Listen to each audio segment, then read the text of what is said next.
Baik, alhamdulillah kita bisa bertemu kembali di dalam ngaji malam Kamis dalam keadaan sehat walafiat lahir batin insyaallah.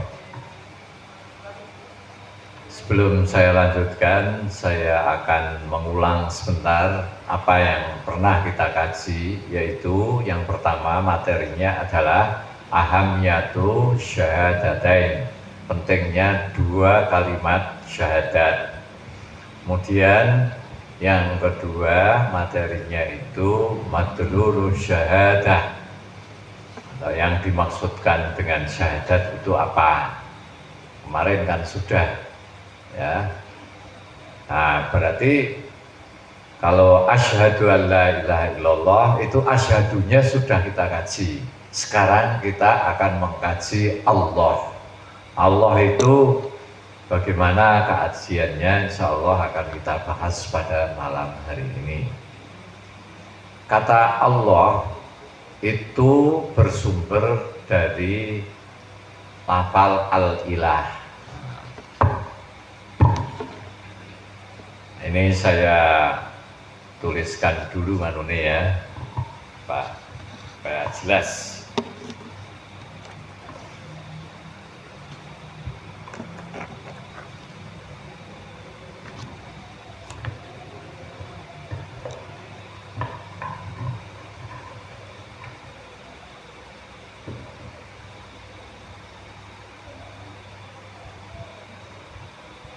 Makna ilah. Lafal al-ilah ini dari kata alihah. Alihah. Nah, artinya lafal alihah ini yang pertama adalah sakana ilahi. Yang kedua artinya adalah istajaro bihi.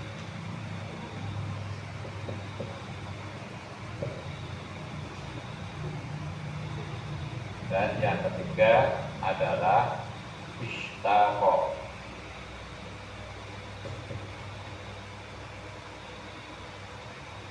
Ishtaqo ilaihi. Dan yang keempat artinya adalah wuri abi.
Langsung boleh ngambil minggu ini kopi atau teh langsung.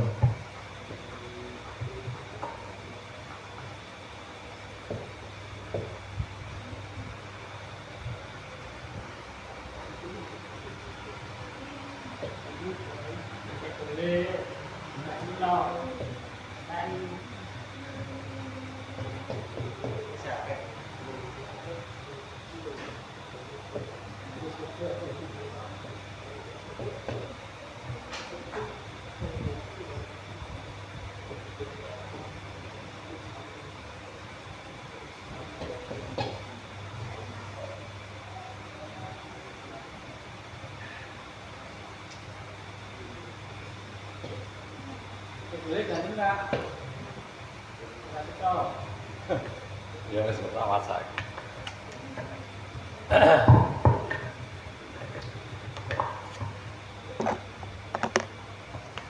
Jadi inilah gambaran daripada Allah, daripada pengertian Allah ya. Allah itu kita kalau mengartikan kan Allah itu adalah Tuhan. Sebetulnya tidak hanya sekedar pengertiannya, tidak hanya sekedar Tuhan begitu, tapi bisa kita uraikan seperti ini. Lafal Allah itu dari kata alihah. Alihah itu artinya sakana ilaihi. Sakana itu artinya apa? Tenang. Jadi merasa tentram. Sakana ilaihi itu merasa tentram. Sakana tenang, nak pengantin itu kan sakinah. Nah itu dari kata sakana, artinya merasa tentram kepadanya sehingga enggan meninggalkannya. Karena sudah tentram maka enggan meninggalkannya. Yang berikutnya apa itu? Istajaro. Istijaro ilaihi itu artinya berlindung karena kagum dengan kekuatan, kehebatan dan kekuasaannya. Jadi kalau kita percaya kepada Allah, maka kita harus merasa tentram yang pertama, dan tidak akan meninggalkan Allah. Yang kedua, kita harus berlindung kepada Allah. Kenapa? Karena kita itu mengagumi atas kehebatan Allah, kekuasaannya dan kekuatannya. Kalau orang juara itu ya, misalnya juara gulat atau apa, itu kan dielulukan karena kehebatannya, karena kekuatannya. Kemudian yang berikutnya, yang ketiga itu istaqo ilaihi, artinya rindu. Ya. Jadi kalau kita percaya kepada Allah, harusnya kita merasa rindu kepada Allah. Nah itu kalau orang Islam merasa rindu itu diwujudkan di dalam bentuk sholat 5 waktu. Biasanya orang kalau kangen rindu itu kangen. Kalau kangen itu kan kepengen bertemu. Nah, orang Islam bertemu dengan Allah minimal 5 kali melalui sholat itu. Kemudian yang berikutnya wuli abihi. Wuli abihi itu sangat menyintai. Jadi tidak ada yang kita cintai kecuali Allah. Nah, kalau keempat-empatnya ini udah kita rasakan, sakana ilaihi artinya tenang, istajaro bihi kita berlindung, istaqo ilaihi artinya rindu, dan wuli abihi kita sangat senang sekali kepada Allah, sangat menyintai wuli abihi. Nah kalau sudah seperti ini, mestinya orang itu berarti menyembah. Jadi kita menyembah kepada Allah itu harusnya tenang, berlindung, ada rasa rindu, dan ada rasa cinta. Itu yang disebut sembah. Jadi kalau orang itu kok mempunyai perasaan seperti ini terhadap selain Allah, berarti dia menyembah kepada selain Allah.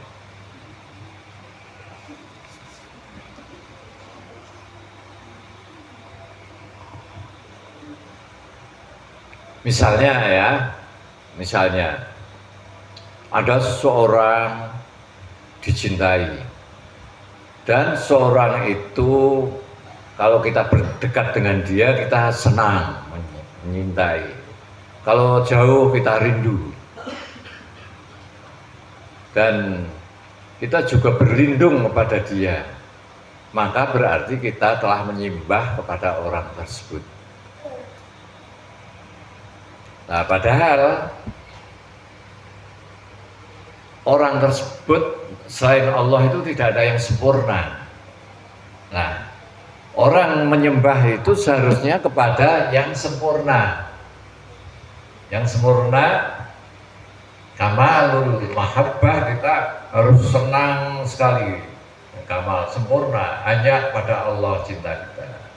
Kamalut tadzallul, harus sempurna di dalam kita merendahkan diri. Dan kamalul khudu'. Jadi kalau kita menyembah kepada Allah, kita harus penuh cinta. Jadi kita sholat ya, maka sholat kita itu dengan perasaan cinta. Kalau kita sholat harus tadallul, merendahkan diri. Kalau kita sholat, kita harus tunduk. Nah, yang berhak mempunyai perlakuan seperti itu hanya Allah.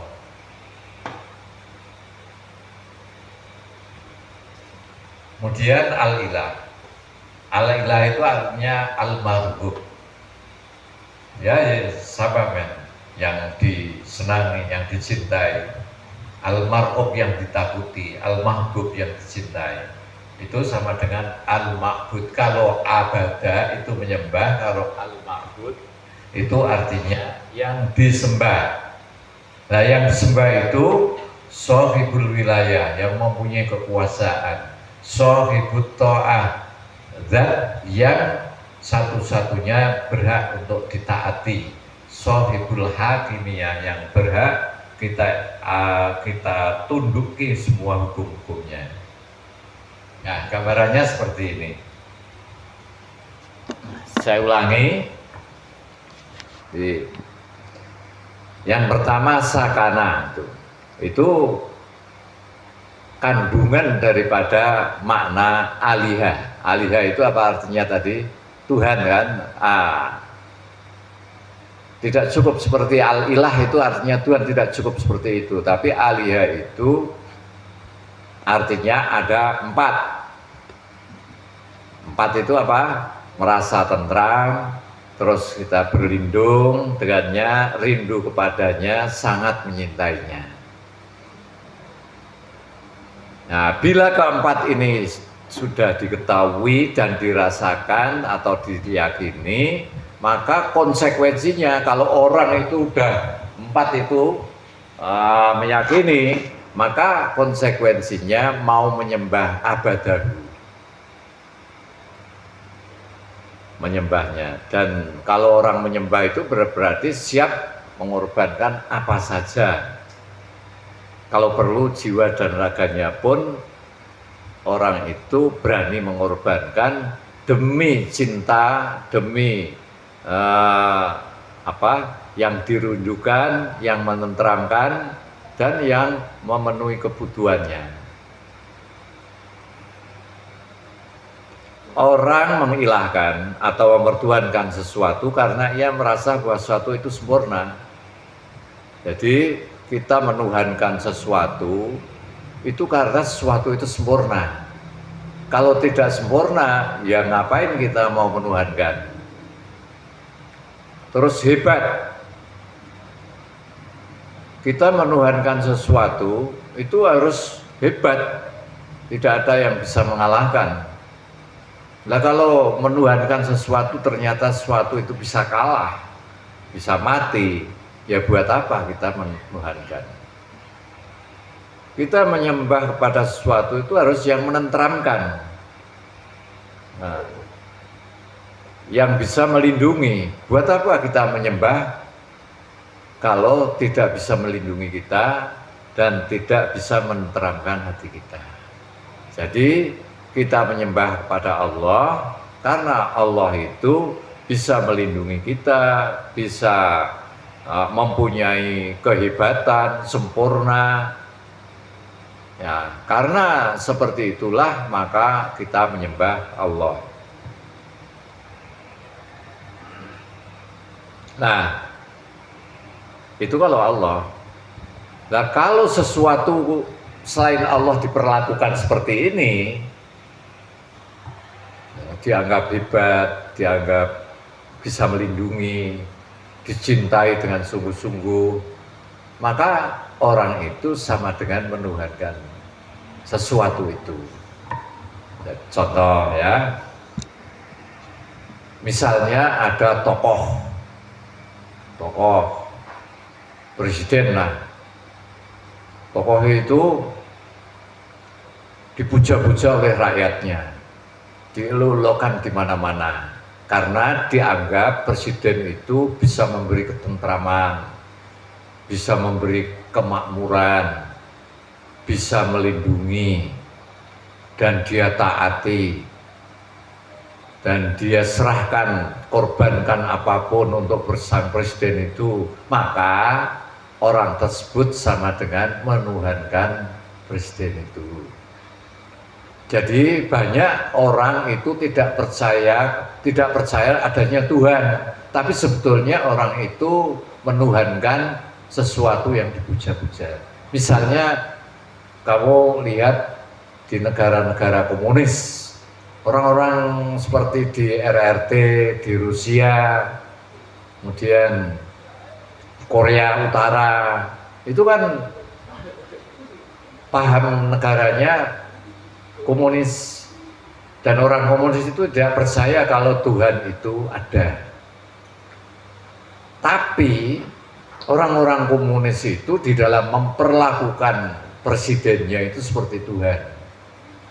Berarti orang-orang komunis itu sama dengan mempertuhankan manusia. Padahal manusia itu penuh kekurangan.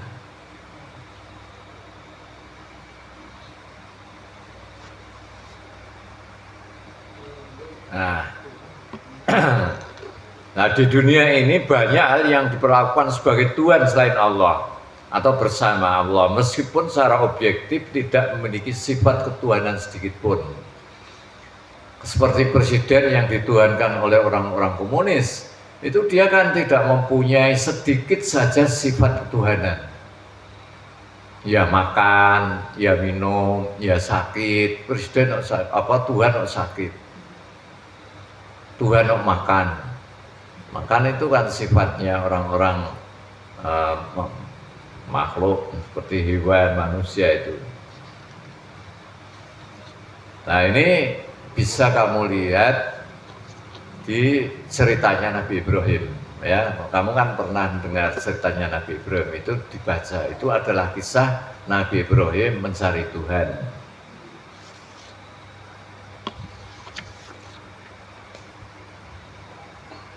Jadi Nabi Ibrahim itu melihat benda, pertama melihat bintang, dikira itu Tuhan, tapi bintang itu kemudian hilang. Oh, masa Tuhan itu hilang? Maka dia melihat bulan, bulan itu lebih besar daripada bintang, lantas menganggap bahwa bulan itu sebagai Tuhan. Tapi kenyataannya bulan pun itu akhirnya menghilang, muncullah matahari. Lantas Nabi Ibrahim menganggap, wah Pak, jangan-jangan yang ini lebih besar, lebih terang, ini Tuhan. Ternyata juga tenggelam. Akhirnya Nabi Ibrahim punya suatu kesimpulan bahwa Tuhan itu tidak seperti itu. Tetapi disimbolkan oleh Nabi Ibrahim, Tuhan itu ya yang menciptakan itu semua. Itu. Nah, berangkat dari makna di atas, ilah, itu berarti artinya sesuatu yang diharapkan karena ia memiliki kekuasaan, memberi manfaat, mengabulkan permintaan orang yang berharap kepadanya. Jadi kalau kita menyembah kepada Allah, maka kita tidak boleh berharap kecuali hanya kepada Allah. Jadi kalau kita berdoa, tidak boleh doa kita itu ditujukan kepada selain Allah. Berdoa itu kan artinya mohon, ya, mohon pertolongan. Mohon pertolongan itu hanya kepada Allah, tidak boleh kepada selainnya. Misalnya kamu sakit, ya Allah sembuhkanlah saya. Ibunya sakit, ya Allah ibu sembuhkanlah ibu saya. Tidak boleh minta kepada setan atau jin atau benda-benda lain. Nah, itu.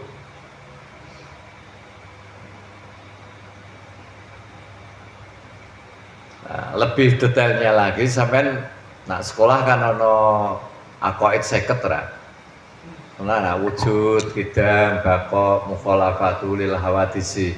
Itu seharusnya dari situ itu bisa kita bisa mengenal Tuhan. Allah itu terus punya sifat wujud, ada kidam, dahulu sebelum ada apa-apa itu Allah yang pertama kali ada. Allah tidak pernah kok tidak ada. Kalau kita kan dulu tidak ada, sekarang ada. Manusia, kalau dunia ini dulunya nggak ada, kemudian ada. Berarti setiap sesuatu yang ada pasti ada yang membuat. Ya, seperti ini. Meja ini ada, pasti ada yang membuat meja. Kalau alam semesta ini ada, berarti ada yang membuat alam. Nah, yang membuat dengan yang dibuat itu dulu mana? Dulu yang membuat.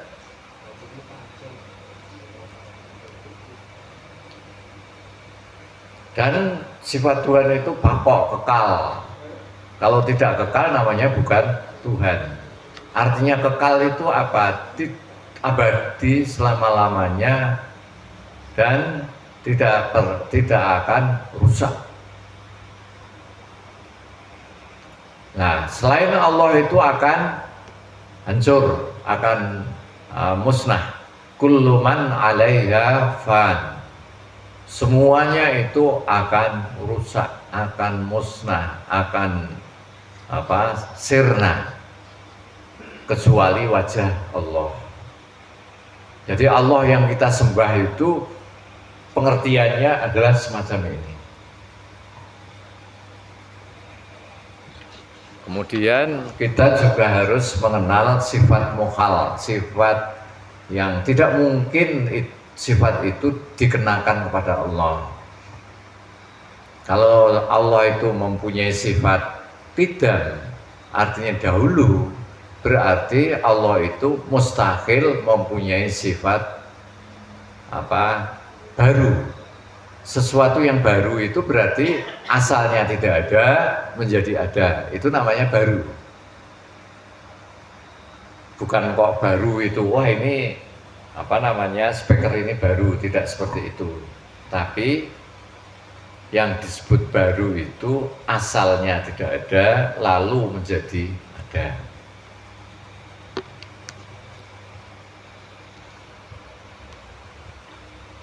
Nah, tidak ada yang mempunyai sifat semacam itu kecuali Allah. Karena tidak ada yang selain Allah, maka kita harus menyembah kepada Allah. Nah, menyembah kita ya seperti ini. Kita waktu menyembah itu kamalutul mahabbah, kita harus penuh cinta. Kamalut tadallul, kita pada waktu sujud itu kan melambangkan sempurnanya orang merendahkan diri. Orang yang paling dibanggakan kan wajah loh. Tapi kalau kita sujud, maka posisi wajah kita itu dengan pantat kita justru lebih tinggi pantat. Itu melambangkan bahwa dalam menyembah Allah itu betul-betul sepenuhnya kita mau tadallul, mau menundukkan diri. Al-khudu itu ya bersama artinya patuh, tunduk dengan perintah-perintah Allah. Mengapa? Karena Allah itu shahibul wilayah, yang mempunyai kekuasaan. Karena yang mempunyai kekuasaan, maka shahibut ta'ah, dialah yang harus ditaati. Dan apa yang harus ditaati itu hukum-hukumnya, aturan-aturan Allah. Maka Allah itu disebut Shahibul Hakimiyah, yang mempunyai ketetapan hukum, yang hukum itu bermanfaat untuk manusia, tidak untuk kepentingan Allah. Allah tidak mempunyai kepentingan. Kalau orang membuat aturan, biasanya itu cenderung aturan dibuat itu sesuai dengan keinginannya, kepentingannya. Allah membuat aturan, Allah tidak mempunyai kepentingan. Allah membuat aturan itu tujuannya agar manusia yang telah diciptakan itu berbahagia dunia dan di akhirat. Kalau menolak aturan Allah, maka orang itu akan menderita. Ya, secara garis besarnya seperti itu. Nah, karena itu kita harus menyembah. Di samping itu tadi kita harus almarhum, kita suka, kita cinta kepada Allah, kita takut kepada Allah, karena Allah itu yang mempunyai kekuasaan. Itulah kandungan daripada syahadat Allah. Jadi asyhadu an la ilaha illallah, aku bersaksi tidak ada Tuhan selain Allah. Bersaksi itu dulu kan artinya saya berjanji, saya bersumpah, saya bersaksi, saya menyatakan tidak ada Tuhan selain Allah. Allah inilah tempat saya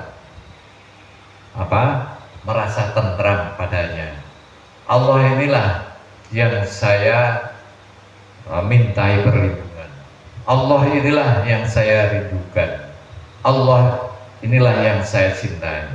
Allah inilah yang saya sukai. Allah inilah yang saya cintai. Nah, karena saya mencintai Allah, berlindung kepada Allah, maka saya menyembahnya. Abadahu, menyembahnya. Karena orang karo Allah itu terus harus menyembah sapa. Siapa yang mempunyai sifat-sifat seperti ini? Tidak ada. Nabi tidak boleh menyembah nabi. Wali apalagi tidak boleh menyembah wali. Orang-orang suci, sekaya apapun sucinya, itu tidak boleh disembah. Satu-satunya yang boleh disembah hanya Allah Subhanahu wa Ta'ala. Karena apa? Karena Allah itulah yang paling hebat, karena Allah itu yang paling kuat, karena Allah itulah yang paling segalanya, yang paling sempurna. Selain Allah tidak ada.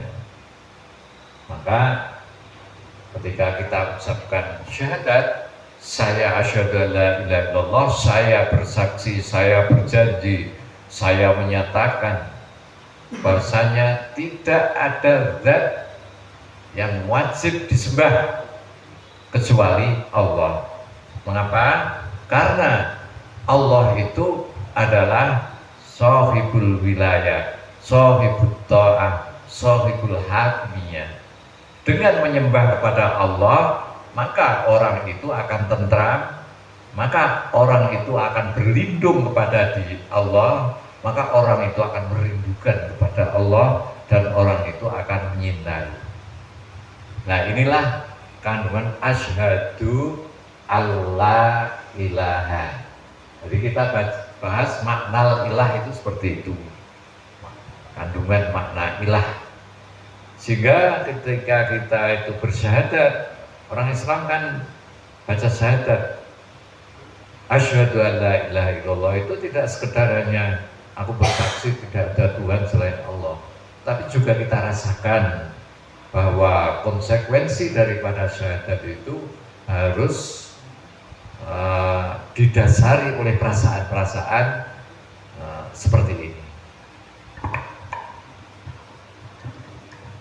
Saya kira itu yang dapat saya sampaikan. Jadi kita sudah bahas pentingnya syahadat, kemudian makna syahadat, sekarang maknal ilah illallah. Jadi sampean wong Islam kudune ketika membaca la ilaha illallah itu merasakan seperti ini. Nah, upamane sampean biasane ta ning kene nak no tempat-tempat sing gelap, takut karo sapa? Karena ada tempat-tempat angker, terus takut sama siapa? Setan. Loh, kamu punya Allah, takut setan. Makanya kita kalau takut itu ya baca saja a'udzubillahi minasyaitonirrajim. Aku berlindung kepada Allah dari kejahatan setan yang terkutuk itu. Jadi orang Islam itu tidak boleh takut dengan setan atau takut dengan jin. Takut dia hanya kepada Allah Subhanahu wa Ta'ala.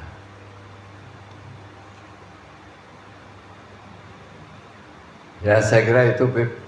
Kita lanjutkan dengan tanya jawab. Silakan yang ingin bertanya, yang belum jelas, tapi yang mau ngambil konsumsi ben ra ngantuk, rasa tegang-tegang sunyi, boleh silakan diambil sambil yang punya pertanyaan silakan, boleh, monggo Pak Muhammad.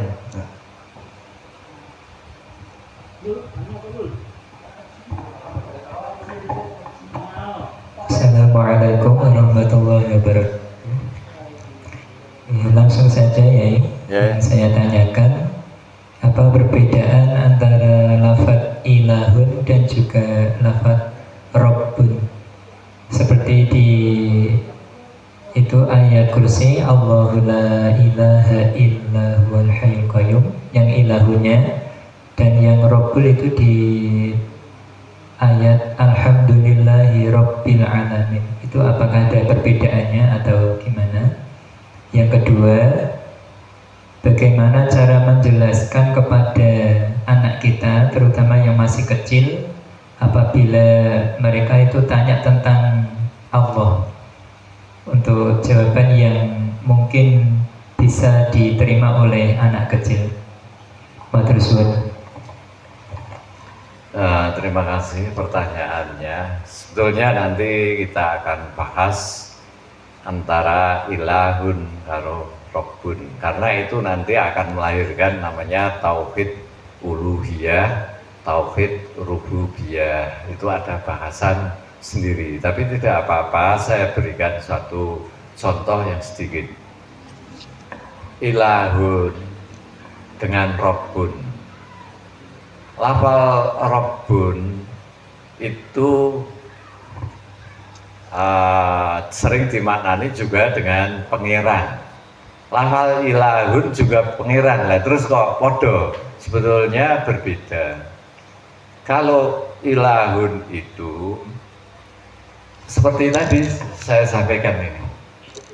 Jadi orang-orang Quraisy itu berat, tidak mau mengakui, jadi berat sekali mengakui Allah itu sebagai ilah. Tapi kalau mengakui sebagai Rabbun, itu dia tidak apa-apa. Nah, terus ya karena orang-orang Quraisy zaman dulu itu dia sudah mengakui siapa yang menciptakan langit? Allah. Siapa yang menciptakan bumi, matahari dan semuanya itu? Dia katakan Allah. Tapi kalau suruh percaya dengan ilah itu tidak mau. Itu di dalam Al-Quran banyak disebutkan seperti itu. Ketika orang Quraisy itu ditanya, siapakah yang menciptakan langit, dia akan menjawab Allah, Rabbus samawati wal ard. Tapi untuk menyembah tidak mau. Ya, maka ada perbedaan antara pengertian ilahun itu mengakui Tuhan sebagai yang disembah, tetapi kalau Rabbun itu mengakui Tuhan bahwa Tuhan itu yang mencipta. Nah, yang disembah itu terus siapa? Yang disembah orang-orang Quraisy itu ya berhala-berhala, patung-patung itu. Itu pada saatnya nanti kita akan bahas mengenai tauhid uluhiyah, tauhid rububiyah. Kalau tauhid uluhiyah itu adalah suatu tauhid mengisahkan Allah satu-satunya zat yang disembah. Jadi kaitannya kalau penyembahan. Tapi kalau rububiyah itu kaitannya dengan kepemilikan. Rabbun itu kan pemilik. Jadi, siapakah yang memiliki bumi dan langit? Orang Quraisy tidak keberatan. Makanya syahadat itu tidak boleh diganti. Jadi misalnya diganti begini, asyhadu alla robba illallah, itu tidak boleh. Jadi syahad atau asyhadu alla ilaha illar rahman, itu juga tidak boleh. Aku bersaksi tidak ada Tuhan kecuali yang maha kasih, itu tidak boleh. Karena pengertian Allah itu khas, harus mengandung ini abadahu, harus mengandung al-ma'bud. Jadi insyaallah nanti kita akan bahas perbedaan antara tauhid uluhiyah dan tauhid rububiyah. Tetapi pada saat tertentu itu pengertiannya sama. Misalnya ya, malaikat di dalam kubur itu tanyanya kan tidak man ilahuka, siapa ilahmu, tapi marrabbuka, siapa robmu. Nah di sini pengertiannya itu ya rob itu sama dengan ilah. Tapi dalam pemahaman orang-orang Quraisy, orang-orang kafir itu berbeda. Sekarang ini juga masih banyak orang itu yang percaya bahwa alam semesta itu diciptakan oleh Tuhan. Tetapi mereka tidak percaya yang menciptakan itu Allah. Kenapa? Karena Allah itu harus disembah. Nah, mereka keberatan seperti itu. Itulah sekilas perbedaan antara makna ilah dan rob. Jadi ilah itu ujungnya adalah penyembahan, menyembah. Menyembah itu apa? Menyembah itu ya ini, kita harus berbakti kepada Allah dengan segenap cinta, ketundukan, dan betul-betul tadallul itu. Sedangkan Rob itu hanya sekedar mengakui bahwa Allah itu sebagai pencipta, sebagai pemilik, itu saja. Tidak ada konsekuensi untuk menyembah. Qul a'udzu birabbin nas, malikin nas, ilahin nas, min syarril waswasil khannas, alladzi waswisu fi sudurin nas minal jinnati wan nas. Nah di situ terus qul a'udzu birabbil falaq, birabbin nas, yang sebagai pemilik manusia, Tuhan manusia, Rabbil falaq, yang memiliki cakrawala, dan seterusnya. Jadi saya ulangi, syahadat itu tidak boleh diganti kata ilah dengan kata Rob. Ya, kalau kenapa tidak boleh diganti asyhadu Allah ilaha terus Allah robba illa, ya tidak boleh, tapi harus Allah ilaha illallah, karena kandungan lafal makna ilah itu semacam ini, dan itu tidak terkandung di dalam kata Robbun. Nah, Robbun itu kandungannya seperti apa? Nah, nanti kita bahas, insyaallah. Yang kedua, bagaimana kita menerangkan tauhid itu kepada anak-anak. Anak-anak itu sebetulnya anak-anak umur berapa? Kalau umur segini barang itu, nalar logisnya itu belum begitu jalan. Jadi cukup kita biasakan saja. Jadi kita biasakan. Saya pernah mengajarkan anak nang tauhid sampai saya terbelalak sendiri. Saya terangkan, Allah itu tidak laki-laki, tidak perempuan. Lalu anak saya karena nalarnya itu udah jalan, dia mengatakan, dan seperti jendela ini. Jendela ini apakah laki-laki atau perempuan? Ya tidak laki-laki, tidak perempuan. Nah berarti kan sama dengan Allah itu tidak laki-laki dan tidak perempuan. Jendela tidak ada lagi, pintu, benda-benda yang lain tidak ada laki-laki dan perempuan. Nah berarti anak saya sudah nalar. Maka saya lanjutkan dengan sifat mukhalafatul lil hawadisi. Tapi ketika belum jalan nalarnya, maka cukup anak itu dibiasakan mendengar didoktrin Tuhanmu itu Allah. Allah itu tidak laki-laki, tidak perempuan. Allah itu yang menciptakan ini, Allah itu yang begini. Cukup itu saja. Nanti kalau sudah nalar logisnya jalan, mulailah kita ajarkan tentang wujud, qidam, baqo. Itu menggunakan nalar. Nanti kalau semakin tinggi lagi, maka tauhidnya itu menggunakan argumentasi yang lebih mendalam. Nanti kalau sudah semakin tinggi lagi, tidak lagi menggunakan logika, tetapi rasa. Kita seperti orang-orang itu, orang diceritani gula itu manis karena terbuat dari tebu. Tebu itu manis, berarti gula itu manis. Ini untuk apa namanya, anak-anak yang nalarnya sudah berkembang seperti itu bisa diterima. Tapi kalau nanti sudah berkembang lagi, tidak. Dia harus katakan, gula itu manis. Kok bisa tahu kamu manis? Dia sudah merasakan. Dibantah kayak apapun, dia tidak akan berubah.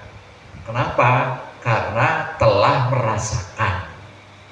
Maka di dalam ilmu tasawuf itu adalah suatu metode mengenal Allah dengan rasa.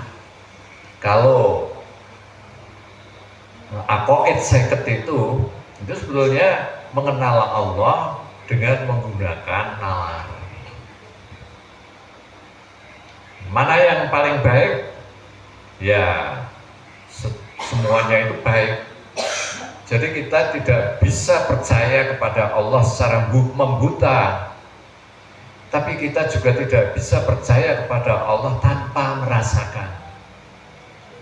Sehingga kebutuhan akal kita itu terpenuhi, kebutuhan rasa kita itu juga terpenuhi.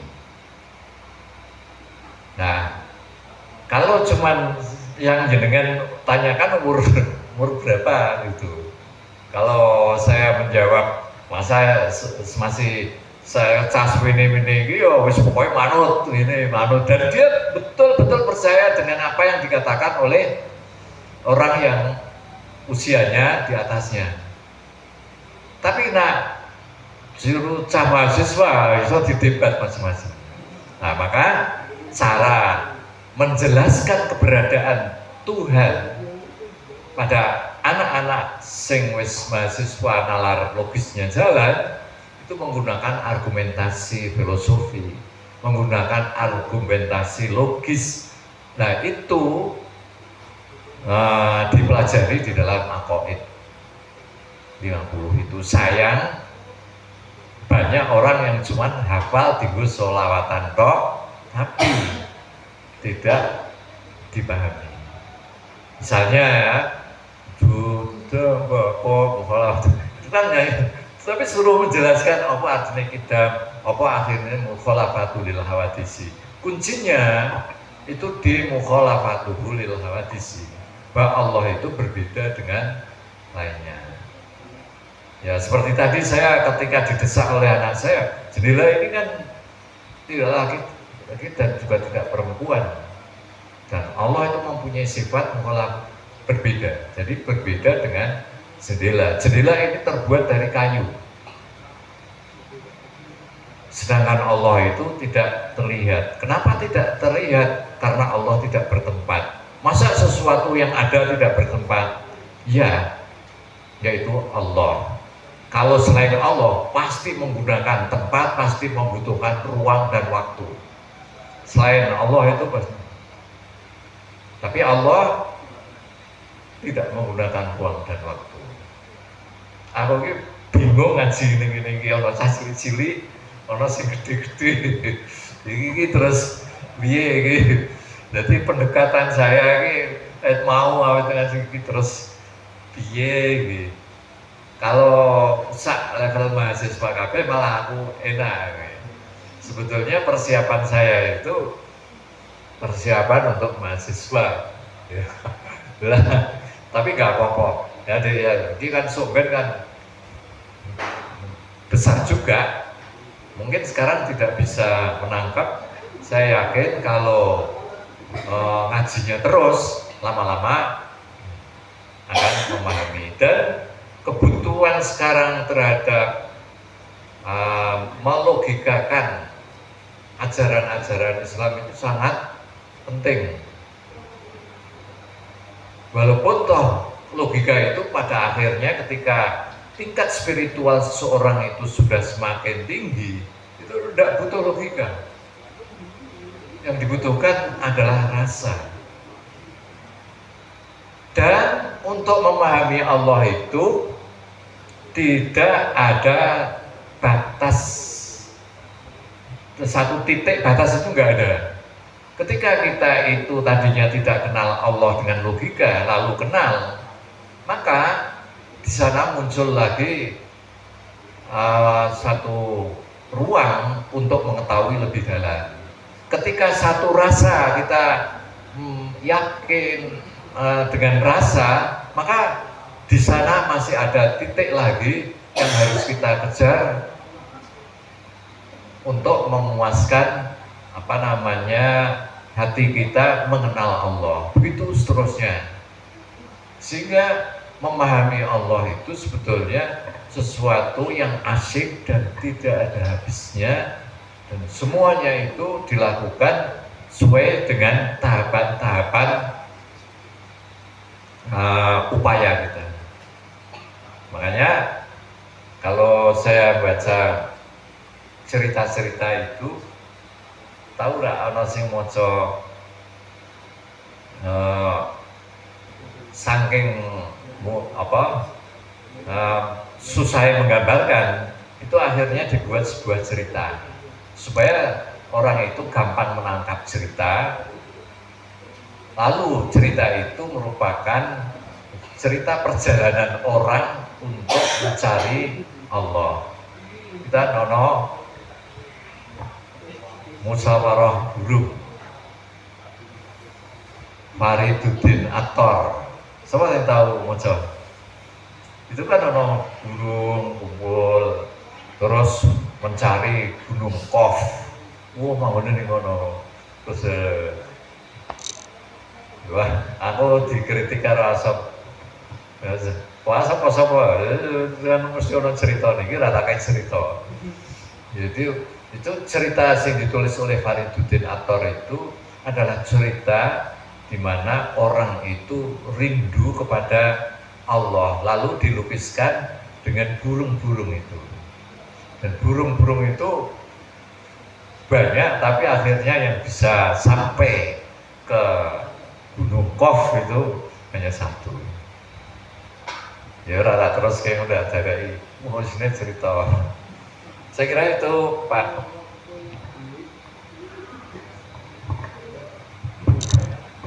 Ya, terima kasih. Nah, sudah jelas ya. Nah, mungkin kalau ada pertanyaan lagi bisa disimpan untuk besok karena waktunya sudah menunjukkan jam 9 kurang 5 menit. Oke, selanjutnya yaitu doa yang akan dipimpin oleh Bapak Kiai Haji Ali Khairul atau Bapak Haji Rifai.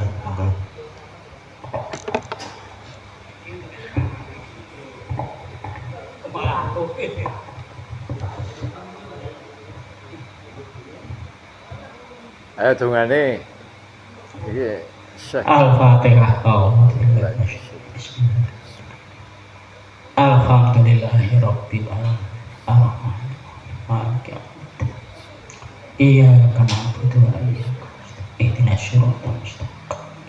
Siratal ladzina an'amta 'alaihim ghairil maghdubi 'alaihim waladdallin. Bismillahirrahmanirrahim.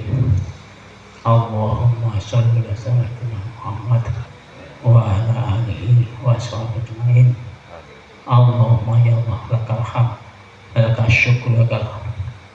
Allahumma ya ilahana ila syai' anta rabbuna anta waliyuna bidul akhirah anta ni'mal mawla anta bismillahir rahim. Allahumma ya Allah ya Allah ya Ta'abatul Bariyah, ya Allah ya Sahibul Al-Hadisannya, ya Allah ya Basitul Fatihah, Sallu wa sallim ala Rasulillah. Allahumma Rabbana ya Allah, Rabbana fa'na bima alamtana, Rabbana faqihna lana wa qurbat lana bidina. Allahumma rizqna ilman nafi'a wa man wasi'a birahmatik. Allahumma rizqna sehatan wa'afian dharatan wa batinan birahmatik. Allahumma rizqna rizqan halan thayyiban hari'an ma'yan barkan birahmatik. Amin. Rabbana hab lana min azwajina wa dzurriyyatina qurrata a'yun. Allahumma ya Rabbana ij'alna wa ahlana wa auladana wa dzurriyyatina min ahlil ilmi wal khair wal Qur'an wa dzakina syahid wa mukhlasin wa la taj'alna wa hiyahum min ahli sa'id wa ghairi ghafilin wal jahilin bi rahmatik. Rabbana atina fid dunya hasanah wa fil akhirati hasanah wa qina wa sallallahu ala Muhammad walhamdulillahi. Amin. Al-Fatihah. Ar-Rahmanir-Rahim. Iyyaka na'budu wa iyyaka nasta'in. Shiratal ladzina an'amta 'alaihim ghairil maghdubi 'alaihim. Wassalamualaikum warahmatullahi wabarakatuh.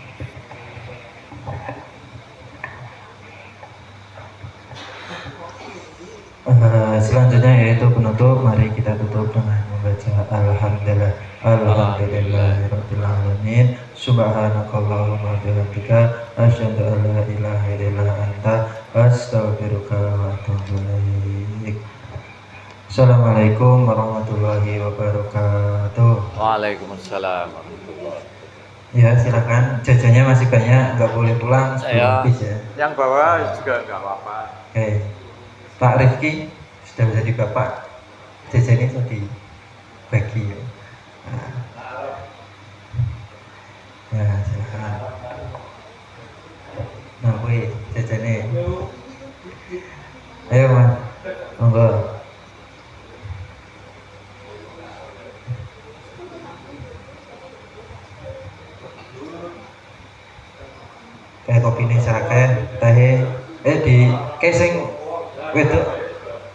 di jajannya di wis dikira-kira angel-angel kok di